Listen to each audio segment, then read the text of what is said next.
Hi friends, स्वागत है तुम लोगों का मेरे नया व्लॉग पे। तो देखो, आज हम लोग एक छोटा सा कहानी मैं तुम लोगों को सुनाऊंगा। तो इस कहानी के माध्यम से जो मैं तुम लोगों को समझाने का कोशिश करूंगा, तो मेन टॉपिक इसका ये है। देखो दोस्तों, ये जिंदगी जो हम लोगों को मिला है, ये भगवान ने हम ही लोगों को दिया है।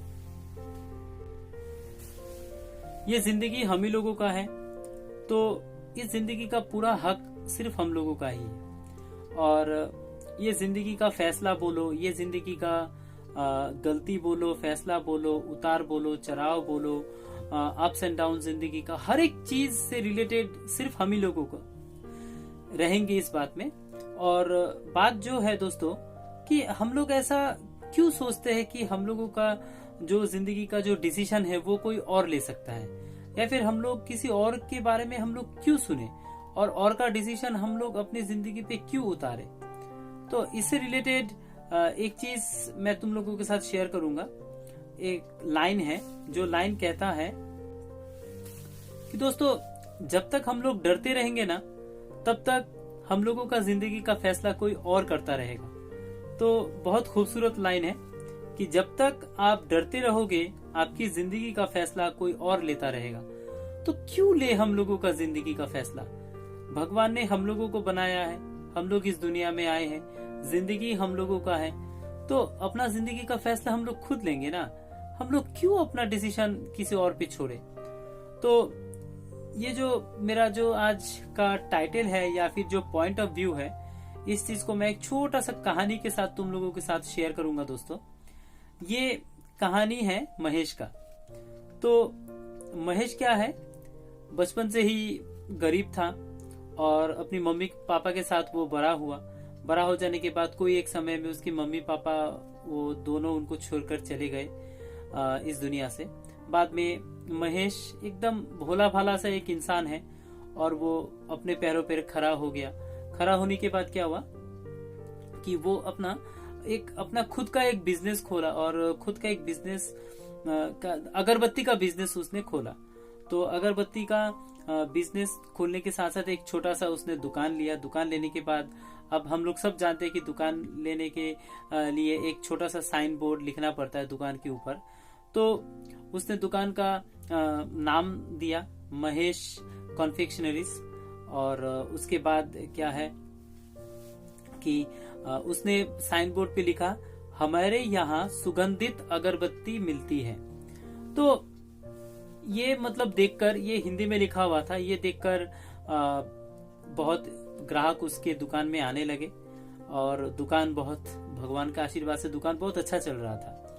तो बस उसने दुकान खोला ही था। कुछ दिनों बाद क्या हुआ कि 15-20 दिन, महज 1 महीना बाद एक आदमी उसके दुकान में आया। दुकान में आने के बाद वो बोर्ड पढ़ा कि महेश कॉन्फेक्शनरीज जो है। तो उसके बाद क्या हुआ कि दुकान में जो वो लाइन लिखा हुआ था कि हमारे यहाँ सुगंधित अगरबत्ती मिलती है, तो वो आदमी जो है महेश को एक चीज के लिए उसने टोका, उस आदमी ने। तो टोकने के बाद उन्होंने बोला कि ये जो आप जो साइन बोर्ड लगाए हैं दुकान के ऊपर, तो वो साइन बोर्ड में कुछ गड़बड़ी है। तो महेश बेचारा चौंक गया, क्योंकि वो भोला वाला एक सीधा साधा इंसान था। तो वो चौंक गया। चौंक जाने के बाद क्या हुआ कि यहाँ पे जो आपने लिखा है कि हमारे यहाँ सुगंधित अगरबत्तियां मिलती है, तो आप एक बात बताइए मुझे कि इस दुनिया में कौन सा ऐसा कोना है, कौन सा ऐसा जगह है जहाँ पे अगरबत्ती सुगंधित नहीं मिलता है, दुर्गंधित मिलता है? ऐसा कोई दुकान आप जानते हैं क्या? ऐसा कोई जगह आप जानते हैं जहाँ पे दुर्गंधित अगरबत्तियां मिलते हैं? तो यहाँ पे सुगंधित जो शब्द है उसे आप हटा लीजिए। तो हटा लेने के बाद वो हमारे यहाँ अगरबत्ती मिलती है, इतना ही काफी है। तो क्योंकि आपका अगरबत्ती का ही दुकान है, तो अगरबत्ती तो सुगंधित ही होती है, तो आपको जरूरत ही क्या है ये लाइन, उसमें ये वर्ड जो है उसमें लिखने का? तो आप हटा दीजिए। तो महेश बेचारा था भोला भाला। तो उसने क्या किया कि वो पेंटर को बुलाया। बुलाने के बाद वो जो सुगंधित जो शब्द है वो उसको मिटा दिया, वो उसको हटा दिया। तो अब लाइन क्या बचा कि हमारे यहाँ अगरबत्ती मिलती है। तो चलिए, दुकान फिर से चल रहा था, ठीक चल रहा था। उसका 15-20 दिन बाद महज 1 महीना बाद, 2 महीना बाद फिर क्या हुआ कि और एक सज्जन आए और एक अच्छा आदमी आया उनकी दुकान में, अगरबत्ती खरीदने के बाद उनका भी नजर गया उस बोर्ड पर कि यहाँ पे लिखा हुआ था कि हमारे यहाँ अगरबत्ती मिलती है। तो वो सज्जन जो है वो महेश को बोल रहा था कि देखिए आपका तो दुकान ही अगरबत्ती का है, तो अगरबत्ती मिलती है लिखने से काफी है, आप यहाँ पे क्यों लिख के रखे कि हमारे यहाँ, तो दुकान आपका है तो हमारे यहाँ तो मिलेगा ही ना, तो हमारे यहाँ पे जरूरत नहीं है, अगरबत्तियां मिलती है सिर्फ लिखने से हो जाएगा, तो आप उसको हटा दीजिए हमारे यहाँ। तो ये जो 2 शब्द है वो आप बेकार में लिख के रखे हैं, तो आप उसको हटा दीजिए। तो महेश ने वही किया। वो करने के बाद पेंटर को बुलाया, बुलाने के बाद हमारे यहाँ भी मिटा दिए। अब अगरबत्ती मिलती है बचा है बोर्ड में, तो फिर दुकान फिर से चल रहा था, लेकिन पहले जैसा उसका अभी ग्राहक उतना आ नहीं रहा था। तो दुकान थोड़ा करके ग्राहक आना उसमें कम हो गया। तो उसके बाद क्या हुआ कि महेश 1 महीना बाद, 2 महीना बाद फिर एक सज्जन आते उसके दुकान में। महेश ठहरा भोला भाला आदमी, तो उसको बोला कि आपके तो यहाँ पे दुकान ही अगरबत्ती का है, तो चारों तरफ आपका दुकान में अगरबत्ती ही अगरबत्ती रखा हुआ है, तो ये जो आप अगरबत्ती मिलती है लिख के रखे हैं, तो इसमें अगरबत्ती मिलती है तो सिर्फ अगरबत्ती लिख के रखिए, या फिर अगरबत्ती मिलती है लिखने का कोई जरूरत नहीं है, तो आप मिलती है काट दीजिए। तो उसके बाद तो महेश ने ये तीसरा सज्जन का भी बात सुन लिया। बात सुन लेने के बाद अब बोर्ड में जो है अगरबत्ती सिर्फ बचा हुआ था। तो अब धीरे धीरे कस्टमर और कम होने लगा। कम होने के बाद क्या हुआ कि लास्ट में एक और सज्जन आए, तो सज्जन आने के बाद अगरबत्ती को भी कटवा दिया। तो महेश ने पूरा बोर्ड ही कटवा दिया। तो अब सिर्फ उसमें महेश कन्फेक्शनरी से बचा हुआ है। तो उसके बाद क्या हुआ कि दुकान में महेश का अभी कस्टमर कम आने लगा। शुरू में तो महेश को ये बात समझ में आ नहीं रहा था, बेचारा वो भोला भाला था कि, लेकिन वो थोड़ा सोच में पड़ गया था कि ऐसा क्यों हो रहा है, तो ऐसा क्यों हो रहा है। तो महेश को समझ में नहीं आया ये बात।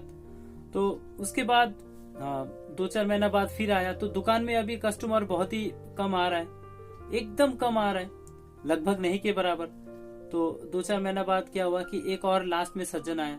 सज्जन आने के बाद बोला कि ये आपकी दुकान का हालत कैसा हो गया, क्या हो गया, पहले इतने ज्यादा कस्टमर आते थे, अब कस्टमर बिल्कुल आ नहीं रहे, तो आपका दुकान में ऐसा हालत क्यों हो गया।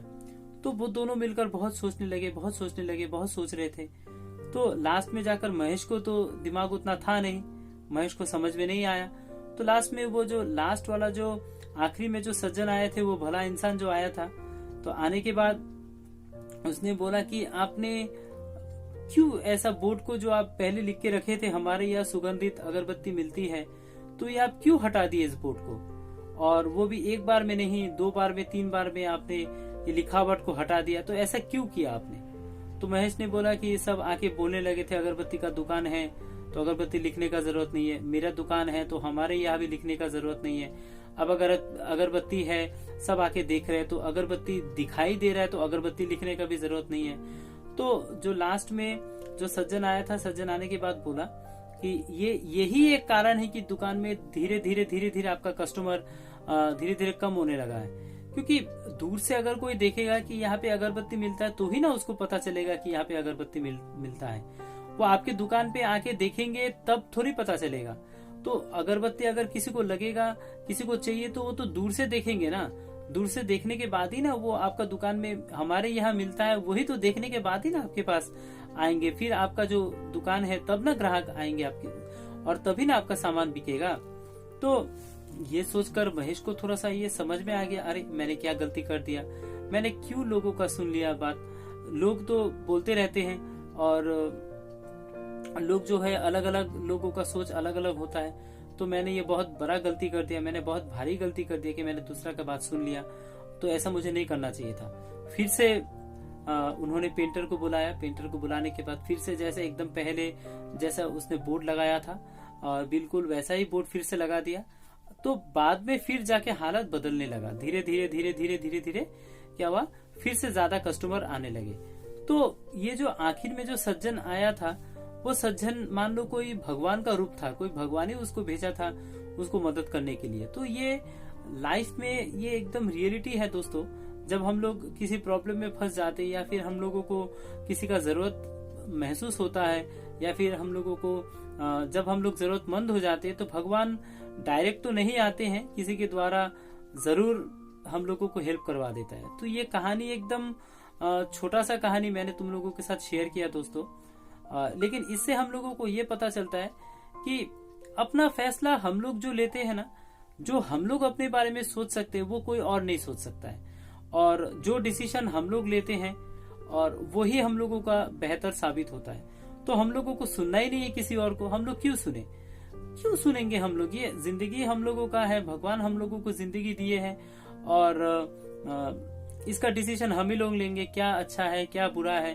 तो ये छोटा सा कहानी, ऐसा अनगिनत कहानी YouTube में मिल जाता है दोस्तों, लेकिन मैंने सोचा कि ये तुम लोगों के साथ शेयर करूँ ये कहानी। महेश का जो ये मैंने कहानी तुम लोगों के साथ शेयर किया, जरा सा भी अगर तुम लोगों को कहानी थोड़ा अच्छा लगे जरूर एक लाइक दे देना। और लाइक दोगे तो मोटिवेशन मिलता है मुझे तुम लोगों के लिए नया वीडियो बनाने के लिए। और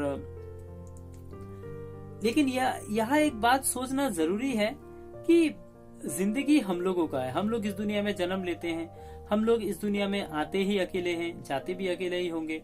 लेकिन ये जो बीच में हम लोग जो अपना कर्म करते हैं, हम लोग जो काम करते हैं, फल भी हम लोगों को उसी काम का ही मिलता है। तो हम लोग अगर अच्छा काम करेंगे तो अच्छा फल मिलेगा, और अगर बुरा काम करेंगे तो उसका नतीजा भी बुरा ही होने वाला है। तो लेकिन हम लोग अपने काम के हिसाब से ना फल को भोगेंगे। अच्छा काम करेंगे तो अच्छा फल हम ही लोगों को मिलेगा, हम लोगों का अच्छा फल तो कोई ले नहीं सकता है। और अगर हम लोग बुरा काम करेंगे तो उसका नतीजा भी बुरा ही होगा, तो वो भी हम लोग किसी के साथ चाहकर भी बांट नहीं सकते हैं। तो जबकि पूरी तरह से हम ही लोग इससे जुड़े हुए हैं, तो हम लोग अपनी जिंदगी का फैसला क्यों किसी और को लेने दें? ये जिंदगी हम लोगों का है, हम लोग अपने तौर पे क्यों नहीं जीते? हम लोग कभी, ये इंसान का एक साइकोलॉजी होता है कि वो अपना दिल का जो आवाज होता है ना, वो कम ही सुनता है दोस्तों। वो किसी और का आवाज ज्यादा सुनता है और के नतीजा को ज्यादा अमल करता है। लेकिन कभी इंसान को शांत होकर बैठकर अपने से कुछ सोचना चाहिए, अपने दिमाग के अंदर झांक कर देखना चाहिए क्या हम लोगों के लिए अच्छा है, क्या हम लोग ऐसा करें ताकि हमारे लिए बेहतर हो। क्योंकि हम लोग जो अपने लिए सोच सकते हैं ना दोस्तों बेहतर, वो किसी और में दम नहीं है, वो कोई और सोच ही नहीं सकता है हम लोगों के लिए। तो ऐसा कहानी के जरिए मैंने तुम लोगों के साथ मैंने अपना ये एक्सपीरियंस सोचा शेयर करूं। तो प्लीज एक लाइक कर देना दोस्तों, चैनल पे नए हो तो जरूर सब्सक्राइब कर देना और बेल आइकन को दबा देना, ताकि जब मैं नया वीडियो और डालूं तुम लोगों को इसका नोटिफिकेशन मिले। और जरूर कमेंट करना किस किस विषय पे तुम लोगों को वीडियो चाहिए, जरूर कमेंट करके बताना। अगर मेरे से बनेगा तो मैं जरूर वीडियो बनाऊंगा उस टॉपिक पर। ऐसे तो मैं नया नया टॉपिक लेकर आता ही रहता हूँ, तो इसीलिए मैं गुजारिश होगा मेरा कि चैनल पे प्लीज सब्सक्राइब कर देना और शेयर कर देना, और मोटिवेट करने के लिए एक लाइक दे देना दोस्तों। एक लाइक से मुझे मोटिवेशन मिलता है और तुम लोगों के लिए नया नया वीडियो बनाने का मन भी करता है। तो चलो आज के वीडियो में बस इतना ही दोस्तों, फिर मिलूंगा कभी नया ब्लॉग लेकर। तब तक के लिए शुभ रात्रि और अच्छे से रहना, सेहतमंद रहना, और तब तक के लिए बाय बाय।